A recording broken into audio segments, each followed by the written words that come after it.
तो आपको लगता है कि मुमरा के जो मुस्लिम मतदाता हैं वो नजीमुल्लाह साहब को वोट करेंगे, क्योंकि उनकी ऐसी सोच बन गई है कि अजीत दादा पवार गुट को मतलब पार्टी कैंडिडेट को वोट देना यानी बीजेपी को वोट देने के बराबर है। देखो ऐसा ये है, लोगों के दिमाग में ये चीज चल रही है। ऐसा है कि इस वक्त क्या हम नहीं समझते हैं। अगर हमको मालूम है कि हमको यहाँ वोट नहीं मिलेगा तो क्या हम अपने आत्महत्या करने के लिए इलेक्शन लड़ रहे हैं? हमने हर चीज को प्लान किया है और हमें मालूम है कि कुछ चीज ऐसी जो मैं अभी बोल नहीं सकता हूँ, उसका सही वक्त का इंतजार कीजिए आप लोग। सही वक्त आएगा तब उसका हम खुलासा करेंगे। और हमें ये उम्मीद है कि हम क्योंकि राष्ट्रवादी से लड़ रहे हैं और हमें बीजेपी से कोई लेना देना नहीं है। हमारी निशानी घड़ी है और घड़ी के निशानी के ऊपर नजीमुल्लाह साहब इलेक्शन लड़ेंगे। और अभी कैसा कि हमने एक बम फेंका था, आपने देखा है कि बीच में हमारे जफर नुमानी साहब, नेहा नाइक मैडम और बहुत सारे नगर सेवक जो हमारे हैं वो इस पार्टी में प्रवेश किए हैं। ये तो सिर्फ छोटा सा एटम बम था।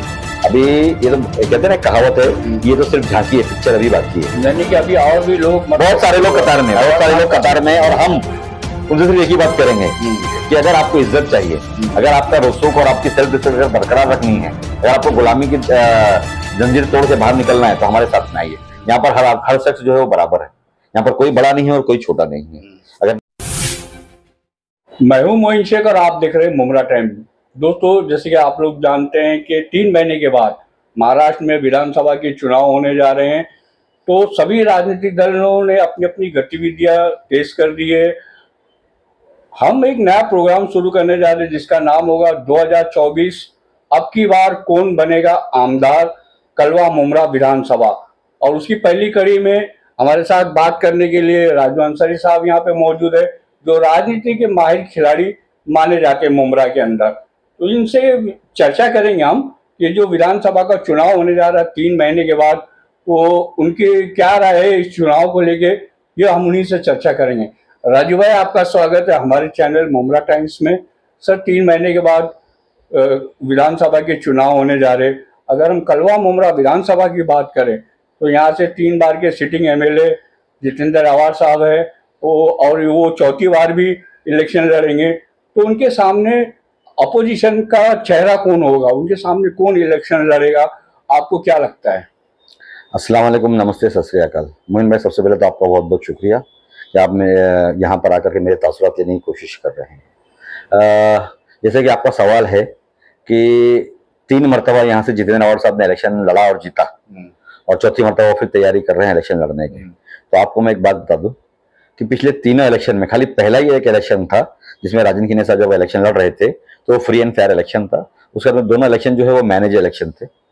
कहीं ना कहीं शरद पवार साहब और उद्धव ठाकरे साहब की दोस्ती के अंदर जितेंद्र आवार साहब के सामने शिवसेना ने कभी कैंडिडेट नहीं दिया।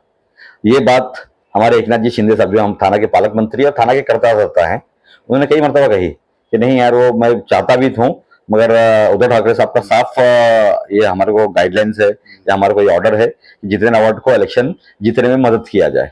इसके लिए वो कोई इलेक्शन था ही नहीं, चाहे 2014 का इलेक्शन हो चाहे वो 2019 का इलेक्शन हो। दोनों कैंडिडेट जो उनके थे, चाहे वो दशरथ पटेल साहब रहे हों या उसके बाद में दीपाली सैयद मैडम रही हों, वो सिर्फ खाना पूर्ति करने के लिए वो इलेक्शन लड़ा जाता था और ये हमेशा मैनेज करके इलेक्शन लड़ते थे।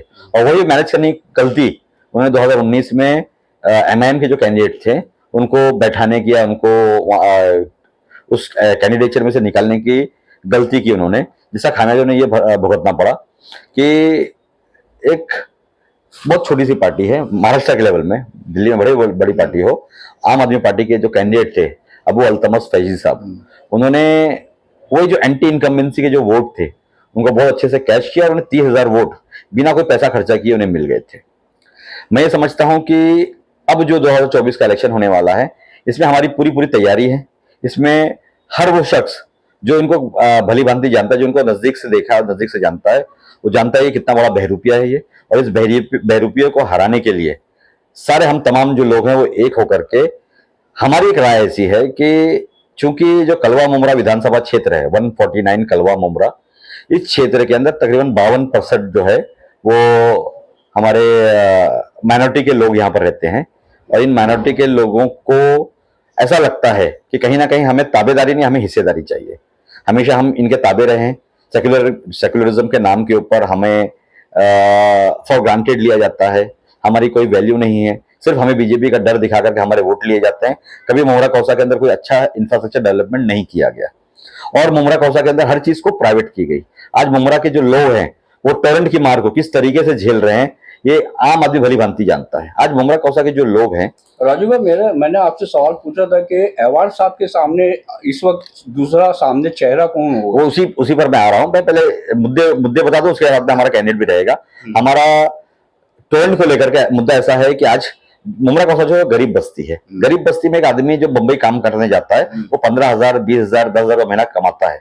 उसमें से अगर वो 4,000, 5,000, 6,000 रुपया अगर वो लाइट का बिल भर देगा तो अपना घर कैसे चलाएगा? एक बहुत बड़ा मुद्दा है।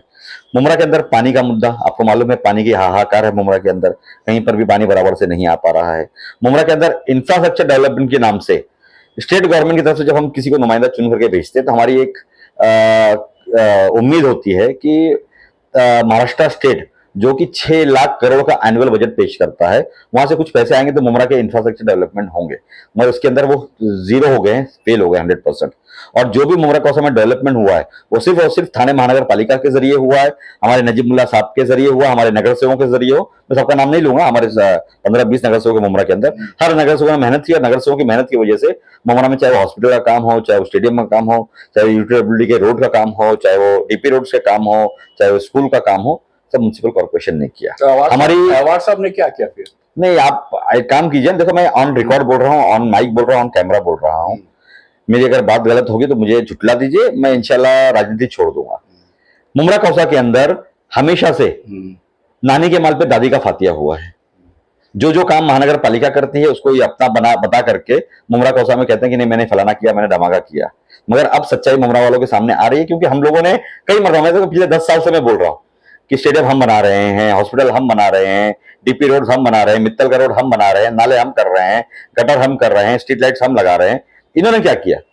एक मैदान नहीं दे पाया आज तक हमारे मुमरा कौसा को, हॉस्पिटल आज तक चालू नहीं करवा पाए, एक रुपया कहीं से ला करके हमारे मुमरा कौसा के डेवलपमेंट में ये डालते नहीं है। मगर वही है, नानी के माल पे दादी का फातिया।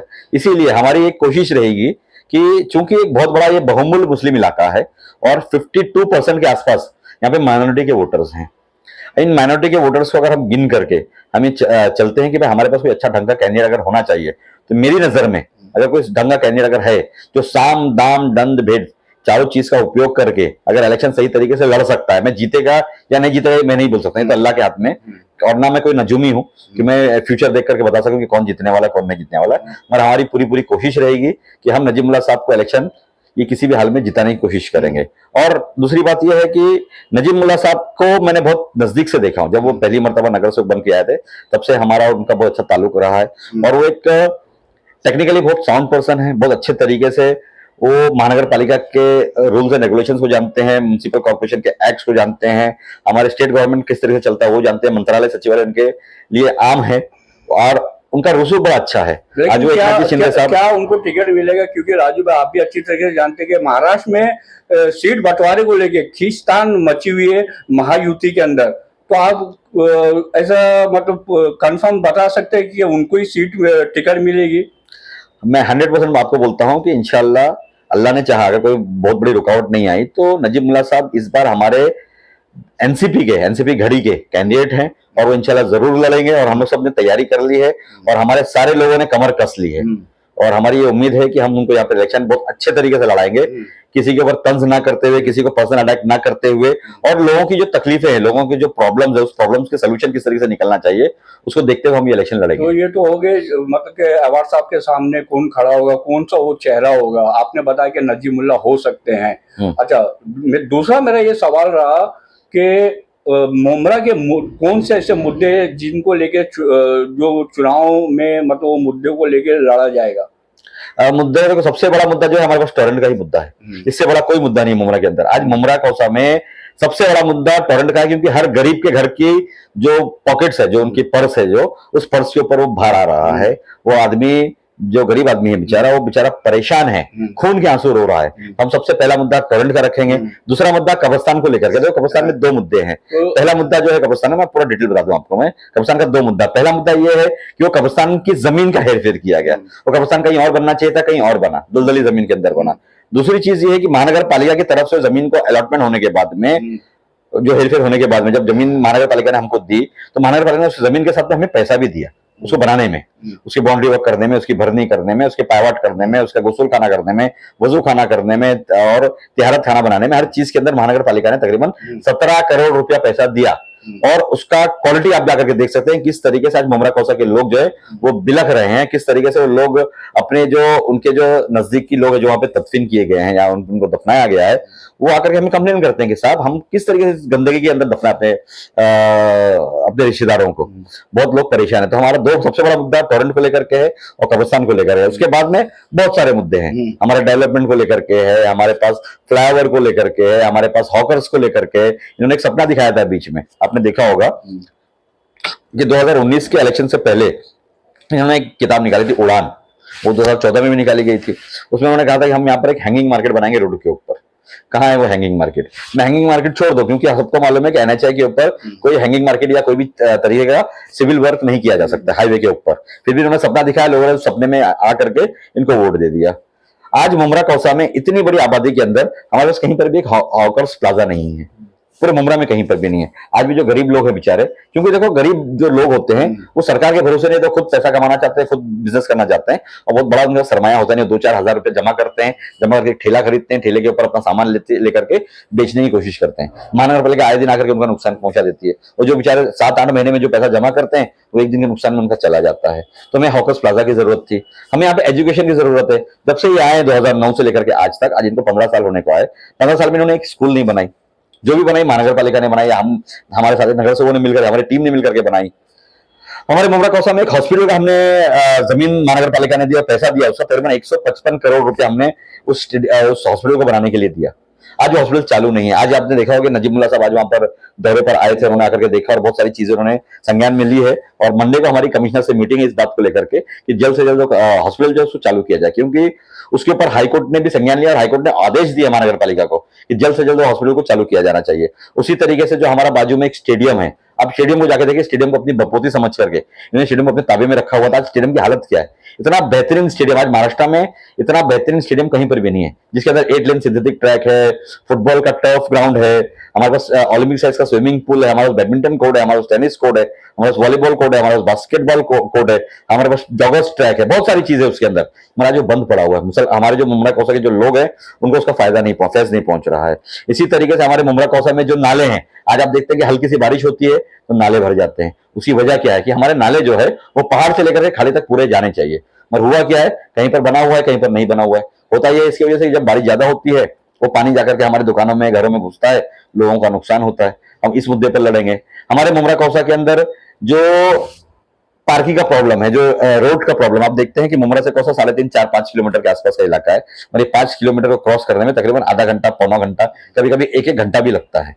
जब दोपहर में जब स्कूल छूटती है और स्कूल भरती है, शाम के टाइम जब स्कूल छूटती है, तो आप मुमरा का हाल देख सकते हैं कि मुमरा में कोई जाना पसंद नहीं करता है क्योंकि इतनी ट्रैफिक होती है। तो ट्रैफिक का निवारण कैसे हो, मुमरा कौसा में पीएन पार्क कैसे हो, ऑड एंड इवन पार्किंग किस तरीके से हो, ये इस मुद्दे को भी हम ले जाकर के वहां पे सामने उजागर करेंगे। इसके ऊपर हम लोग फाइट करेंगे। मुमरा कौसा में रोजगार नहीं है, मुमरा कौसा में रोजगार कैसे पैदा हो, इसके ऊपर हम फाइट करेंगे। मुमरा कौसा में सबसे बड़ा मुद्दा स्लॉटर हाउस का है।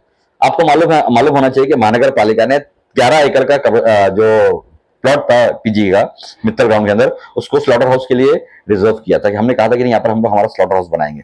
स्लॉटर हाउस अगर बनता तो मुमरा कौसा के 5000 बच्चों को रोजगार मिलता था।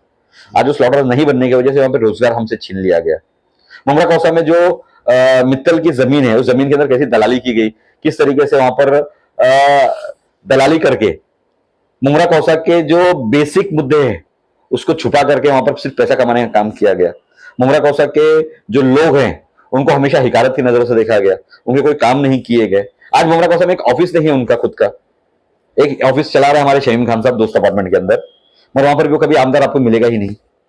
6 महीने में एक मरतबा आता है, साल भर में एक मरतबा आता है। अभी इलेक्शन आया तो इलेक्शन दौर में डेली आएंगे, क्योंकि उनको मालूम है मुसलमानों के खाली पीठ पर हाथ फेर दो, मुसलमान बेचारा बहुत इमोशनल होता है, बहुत जल्दी मान जाता है, बहुत जल्दी फिसल जाता है। मान लो अगर ना नजीमुल्लाह साहब को टिकट मिल जाती है और वो अवार्ड साहब के सामने इलेक्शन लड़ते हैं तो मैं समझता हूँ कि काफी कड़ा मुकाबला होगा। बिल्कुल तो आपको किसकी जीत की संभावना ज्यादा नजर आती है? आदमी लड़ता है जीतने के लिए, हम जब लड़ रहे हैं तो जीतने के लिए ही लड़ रहे हैं और इंशाल्लाह अल्लाह ने हमको अगर हमारा साथ दिया तो हम लोग कामयाब जरूर होंगे। यानी आपकी बार परिवर्तन होगा, उम्मीद है हमको। मुमरा कौसा के लोगों से, मुमरा कौसा के वोटरों से उम्मीद है, क्योंकि आपको एक मैं बात बता दूं कि कलवा के जो लोग हैं, तो कलवा एक मेजोरिटी जो है वहाँ की वो हिंदू समाज के लोग रहते हैं। वहाँ पे हिंदू उत्तर भारतीय हिंदू रहते हैं, वहाँ पे आगरी समाज के लोग रहते हैं, वहाँ कोली समाज के लोग रहते हैं, बहुत सारे समाज के हिंदू लोग वहाँ पर रहते हैं। उन्होंने अपना बहुत बड़ा दिल करके हमसे कहा कि नहीं, हमने 3 मरतबा हमारे कैंडिडेट को जिताया, इस बार हम चाहेंगे कि मुसलमानों की तरफ से कोई कैंडिडेट खड़ा होना चाहिए। और हमने इसके ऊपर पेशकश की कि नहीं, हम नजीमुल्लाह साहब को वहां लड़ाना चाहते हैं।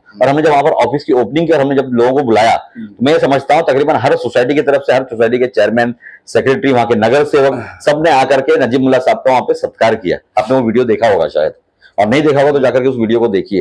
ये कितनी भरी तादाद के अंदर वहां उस इलाके के जो हिंदू लोग हैं, उन लोगों ने आकर के नजीमुल्लाह साहब का सत्कार किया और उनको प्रोत्साहन किया, उनको प्रोत्साहित किया कि नहीं, आप इलेक्शन लड़िए। तो मैं सैल्यूट करता हूं कलवा के लोगों को, और उनको सलाम करता हूं कि उन लोगों ने पहल की है। अब मुमरा कौसा के लोगों को पहल करनी चाहिए कि हमारे जमात का, हमारी जात का, हमारे समाज का एक आदमी इलेक्शन लड़ने जा रहा है, हमें भर करके उनको वोट देना चाहिए और हमें हिस्सेदारी चाहिए। सबसे बड़ी बात क्या है कि कब तक हम सेक्युलरिज्म के नाम के ऊपर हम यूज किए जाएंगे, कब तक हमारे वोटों को जो है वो बीजेपी का डर दिखा करके हमारे से लिया जाएगा। कहीं ना कहीं हमें अब अपने इस बीजेपी के डर से ऊपर उठ करके अपने समाज के अंदर से नुमाइंदों को चुनना पड़ेगा और अपने नुमाइंदों को ऊपर भेजना पड़ेगा। राजू भाई, आप भी अच्छे तरीके से जानते हैं कि अभी इसके पहले जो लोकसभा के चुनाव हुए थे, तो कल्याण लोकसभा के मुमरा भी हमारा कल्याण लोकसभा में आता है कि यहाँ से यहाँ पर मुमरा की अगर हम बात करें, मुमरा कौसा की, तो काफी कम वोट मिले थे जो डॉक्टर श्रीकांत शिंदे ना के बराबर मिले थे, 15,000 वोट मिले थे। कारण ये था कि मतलब शिंदे साहब की जो पार्टी है उसका अलायंस है बीजेपी से। बिल्कुल वही चीज है ना, यहाँ पे भी लागू होती है नजीमुल्लाह साहब के साथ में भी, कि उनकी जो पार्टी है एनसीपी, जो अजीत दादा पवार गुट है, उसका वो भी अलायंस है बीजेपी के साथ। तो आपको लगता है कि मुमरा के जो मुस्लिम मतदाता हैं वो नजीमुल्लाह साहब को वोट करेंगे, क्योंकि उनकी ऐसी सोच बन गई है कि अजीत दादा पवार गुट को, मतलब पार्टी कैंडिडेट को वोट देना यानी बीजेपी को वोट देने के बराबर है। देखो, ऐसा ये लोगों के दिमाग में ये चीज चल रही है। ऐसा है कि इस बात क्या हम नहीं समझते हैं? अगर हमको मालूम है कि हमको यहाँ वोट नहीं मिले तो कि हम अपने आत्महत्या करने के लिए इलेक्शन लड़ रहे हैं? हमने हर चीज को प्लान किया है और हमें मालूम है कि कुछ चीज ऐसी जो मैं अभी बोल नहीं सकता हूँ, उसका सही वक्त का इंतजार कीजिए आप लोग। सही वक्त आएगा तब उसका हम खुलासा करेंगे।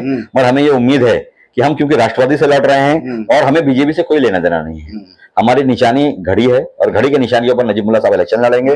और एक अच्छा बेहतरीन ओरेटर, एक अच्छा बेहतरीन होमवर्क करने वाला हमारे पास कैंडिडेट है जो हर तरीके से सफल है, हर तरीके से कामयाब है, चाहे वो महानगर पालिका में हो, चाहे वो अपने इलाके में हो, चाहे वो मुमरा कौसा में हो। आपको एक बात बता दूं कि 2009 में जब जितेंद्र अवार्ड साहब इलेक्शन लड़ने आए थे तो जितेंद्र अवार्ड साहब को यहाँ मुमरा में कोई पहचानता नहीं था। हमारे जैसे चंद लोगों को छोड़ करके, जो पुराने पॉलिटिशियन उनको छोड़ के मुमरा में उनको कोई पहचानता नहीं था।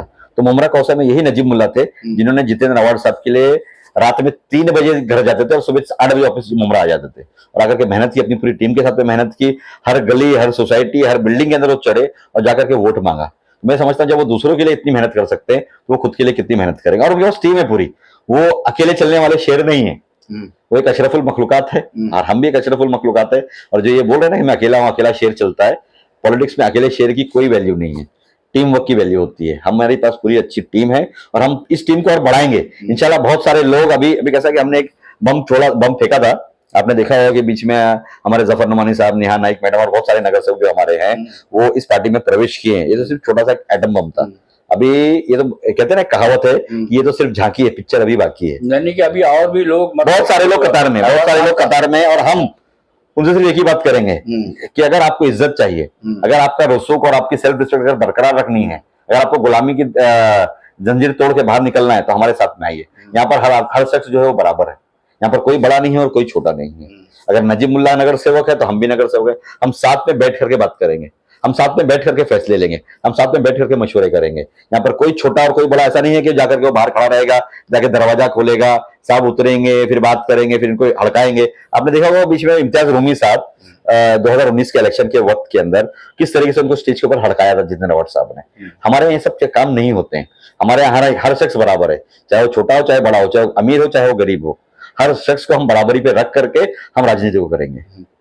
तो दोस्तों, ये थे राजू अंसारी साहब, जिनसे हमने 3 महीने के बाद जो महाराष्ट्र में विधानसभा के चुनाव होने जा रहे हैं उसके ऊपर चर्चा की। खासकर कलवा मुमरा विधानसभा क्षेत्र की हमने इनसे इनसे सवालात की कि कौन बनेगा आमदार और कौन होगा अहवार साहब के सामने चुनाव लड़ने वाला वो चेहरा। तो उनका साफ तौर पे ये कहना है कि अगर सब कुछ ठीक रहा तो नजीमुल्लाह साहब अहवार साहब के सामने चुनाव लड़ सकते हैं, और उन्होंने उनकी जीत की भी संभावना व्यक्त की। और मुद्दों की अगर हम बात करें तो राजू साहब ने शहर के ढेरों ऐसे मुद्दे वो गिनवा दिए, जैसे कि टोरेंट का मसला है, ट्रैफिक का मसला है, पानी का मसला है, ऐसे बहुत सारे अस्पताल का मसला है, बहुत सारे मुद्दे के ऊपर हमसे चर्चा की खुल के। और उनका ये भी कहना है कि मतलब अभी जो हाल ही में जो अहवार साहब का साथ छोड़ के काफी लोग जो अजीत दादा पवार गुट में शामिल हुए थे, ये तो अभी केवल झांकी है, अभी पिक्चर अभी पूरी बाकी है। ये राजू अंसारी साहब का कहना है। अब देखना ये दोस्तों कि आने वाले दिनों में क्या होता है, क्या नजीमुल्लाह साहब अहवार साहब के साथ सामने चुनाव लड़ते हैं, और लड़ते हैं तो वो जीतते हैं या नहीं, ये तो समय ही बताएगा। कैमरामैन अबू बकर के साथ मैं मोइन शेख, मुमरा टाइम्स के लिए।